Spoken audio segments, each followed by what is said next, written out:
मुझे बताना पड़ा कि उन्होंने कब रेप किया, किसके साथ किया और कांड संख्या कौन सा दर्ज है उनके खिलाफ।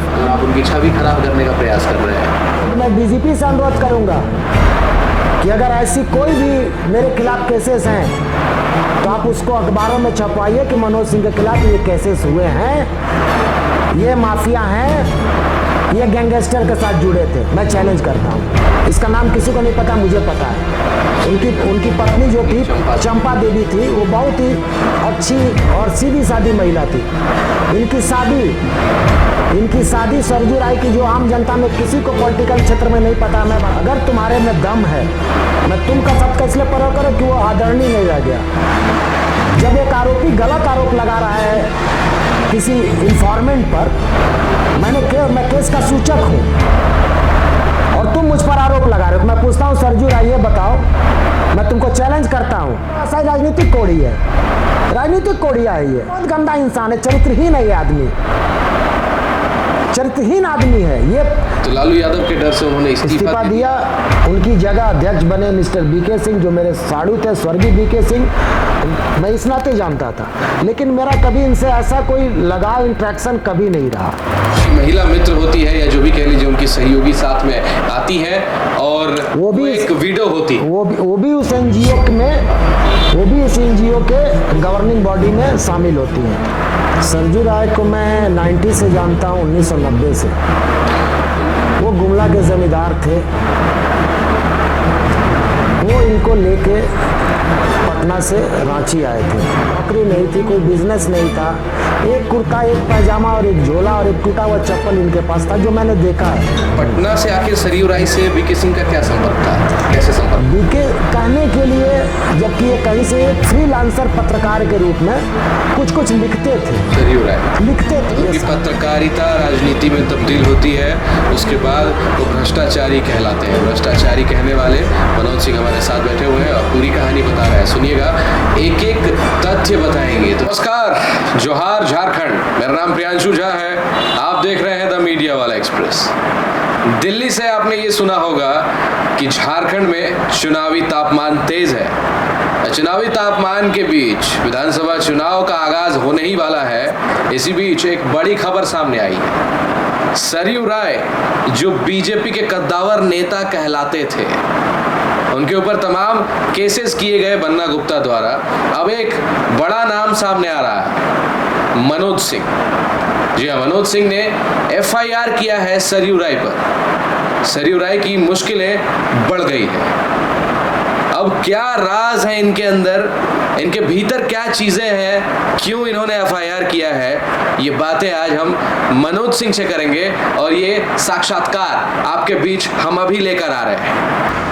मनोज सिंह का कहना है कि भ्रष्टाचारी है सरयू राय। मनोज जी, बहुत बहुत स्वागत है आपका द मीडिया वाला एक्सप्रेस पर। थैंक यू, धन्यवाद आपका। सरयू राय के ऊपर आपने एफआईआर किया है।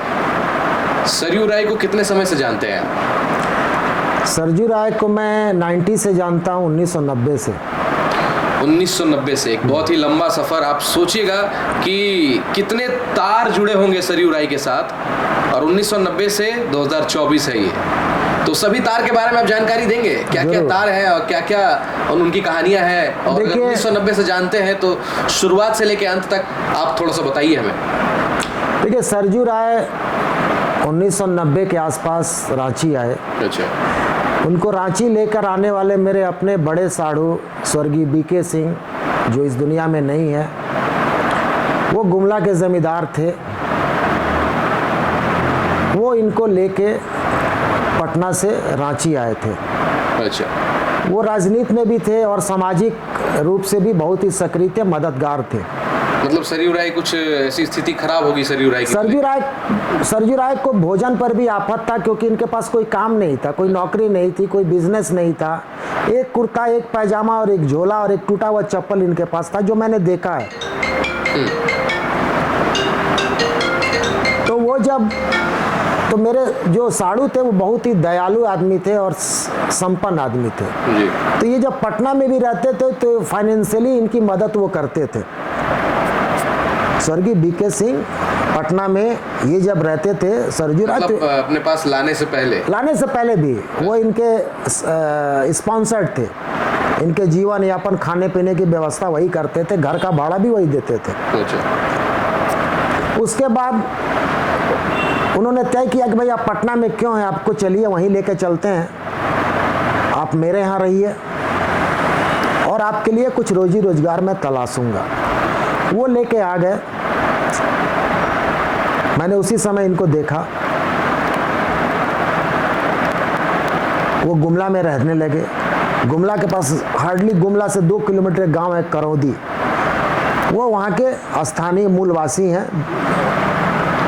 अच्छा, एक बार बीच में इंटरप्ट करूंगा आपको। पटना से आखिर सरयू राय से बीके सिंह का क्या संपर्क था, कैसे संपर्क? बीके सिंह पॉलिटिकली भी अवेयर थे और सामाजिक रूप से भी सक्रिय रहते थे लोगों की मदद के लिए। अच्छा। तो पटना एक्चुअली राजधानी थी, तो ये जाते रहते थे लोगों के काम के लिए या राजनीतिक संपर्क में। तो उसी दरमियान इनसे इनकी मुलाकात हुई सरजू राय की। और सरजू राय उस समय कहने के लिए, जबकि ये कहीं से एक फ्रीलांसर पत्रकार के रूप में कुछ लिखते थे, सरयू राय लिखते थे, कुछ लिख के कॉलम में दिए। मतलब इनकी आमदनी इतनी भी नहीं थी कि ये अपना पेट भर सके। मतलब कि पत्रकारिता राजनीति में तब्दील होती है, उसके बाद वो भ्रष्टाचारी कहलाते हैं। भ्रष्टाचारी कहने वाले मनोज सिंह हमारे साथ बैठे हुए हैं और पूरी कहानी बता रहे हैं। सुनिएगा, एक एक तथ्य बताएंगे। तो ठीक है, आपने बताया उन्होंने उनको गुमला लाया और गुमला आने के बाद जो जीवन यापन था वो उनका बीके सिंह गुमला आए तो 2 साल तक कोई इनके पास रोजगार नहीं था, कोई काम नहीं था। इनके घर में रहते थे गुमला में, और जब रांची आते थे तो मेरी ससुराल है हरमू में बीजेपी कार्यालय के पीछे, उसके सर्वेंट क्वार्टर में रहते थे। और इनके खाने पीने से ले इनकी पॉकेट मनी तक की व्यवस्था मेरे साढ़ू अगर गुमला में है तो या रांची में है तो मेरे ससुर करते थे, मेरे अपने फादर इन लॉ, वो इनको देते थे। 1992 में मेरे साढ़ू और सरजू राय ने मिलकर एक ग्राम्या एनजीओ बनाया बेरोजगारी इनका दूर करने के लिए। साढ़ू और सरयू राय, मतलब कि बीके सिंह और सरजू राय ने मिलकर एक एनजीओ बनाया 92 में, ग्राम्या। और उसके फाउंडर प्रेसिडेंट सरजू राय थे और बीके सिंह उसके सेक्रेटरी थे। ठीक है। लेकिन इसके पहले एक नाम और जोड़ना चाहूँगा। जब ये आए 90s में यहाँ पे, ये खुद जो है सफ़र कर रहे थे, स्ट्रगल कर रहे थे, कुछ नहीं था। लेकिन कुछ दिनों बाद अपनी एक महिला मित्र मधु को भी लेके आए ये। अच्छा। वो बीडो थी। ठीक है। तो सरयू राय गुमला आते हैं, 2 साल तक उनके पास काम करने को कुछ नहीं होता है, तो उनके जीवन यापन के लिए या उनके साथ काम करने के लिए जो बीके सिंह है, जो मनोज जी के साड़ू बता रहे हैं मनोज जी, और सरयू राय मिलकर एक एनजीओ खोलते हैं जिसके प्रेसिडेंट और फाउंडर सरयू राय होते हैं और सेक्रेटरी बीके सिंह होते हैं। ठीक उसके बाद एक नई एंट्री होती है घर में, जो कि एक महिला होती है, उनकी महिला मित्र होती है या जो भी कह लीजिए उनकी सहयोगी साथ में आती है, और वो भी एक विडो होती है। वो भी उस एनजीओ में, वो भी इस एनजीओ के गवर्निंग बॉडी में शामिल होती हैं। अच्छा, उनको भी शामिल किया जाता है गवर्निंग बॉडी में। यस। ठीक है। तो एनजीओ के गवर्निंग बॉडी में उस महिला को भी शामिल कराया जाता है। सरयू राय लाते हैं उनको। क्या नाम है उन महिला का? उनका नाम है मधु नाम है। मधु एक वीडियो है, आपने बताया। वो उनके दोस्त थे अरविंद शरण सरजू राय के दोस्त थे। अच्छा। उनकी वो पत्नी थी, इनके दोस्त की पत्नी, और वो उनका देहांत हो गया।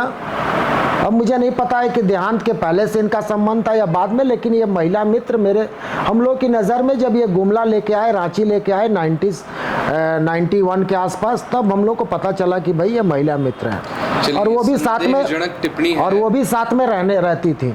और वो साथ में रहती थी। और क्या अब तक सरयू राय के साथ रहती है वो? अभी तो ऑफिशियली रहती हैं वो। अच्छा। क्योंकि मैं इसके बाद बताऊंगा। अभी तो इन लोगों ने बीपीडीपी बिहार पठारी परियोजना थी। अच्छा। जिसके चेयरमैन थे मिस्टर डीके तिवारी।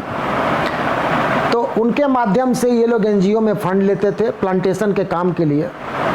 चूँकि मैंने देखा है तो प्लांटेशन के नाम पर 10% काम हुआ, 20%, 80% पैसे का बंटवारा होता था और यहीं से इनके पैसा कमाने की गति शुरू होती है। बने रहिए हमारे साथ, जानकारी देंगे सरयू राय के बारे में जो ये जानते हैं और इन्होंने क्यों एफआईआर किया है वो बताएंगे। उससे पहले हमारे चैनल को सब्सक्राइब कर दीजिएगा और वीडियो को लाइक कर दीजिएगा। तो मनोज जी, आप अपने बारे में बताएं अब जनता को। हमारी जनता देख रही है कि आपने एफआईआर किया है और एक बड़ा नाम बनकर सामने आ रहे हैं आप, और इस तरीके से आपने हिम्मत करके सामने आया और आपने डायरेक्ट एफआईआर किया सरयू राय पर और उन्होंने भ्रष्टाचारी कह रहे हैं। सबसे पहले अपने बारे में बताएं कि आप क्या करते हैं और आपका क्या इतिहास रहा है, क्योंकि सरयू राय आपको एक माफिया बताते हैं। देखिए, मैं यहाँ 80s में आया रांची। जब मैं 80s में आया तो मैं कंबाइंड बिहार था उस समय। उस समय मैं क्लास A1 का कॉन्ट्रैक्टर था, इरिगेशन डिपार्टमेंट, कैनाल डिपार्टमेंट और PWD का। अच्छा। और मैं आया इसलिए कि मैंने एक चकरधरपुर में सोनुआ डैम उस समय बन रहा था, मैंने वहाँ टेंडर लिया था और भी मेरे काम मुझे यहाँ मिले थे टेंडर के थ्रू 80s में। तो मैं उसके चलते मैं यहाँ आया और आने के बाद धीरे धीरे मैं यहीं का होके रह गया। मैंने काफ़ी काम किया है इरिगेशन डिपार्टमेंट में, माइनर इरिगेशन में, PWD में, REO में। मैंने तब काम शुरू किया था जब मेरी उम्र मात्र 22-23 साल थी। आज मेरी उम्र 62 साल है और मैंने मेहनत किया ईमानदारी से। जो भी मैंने किया वो मेहनत से पैसा कमाया। 95 में मेरी शादी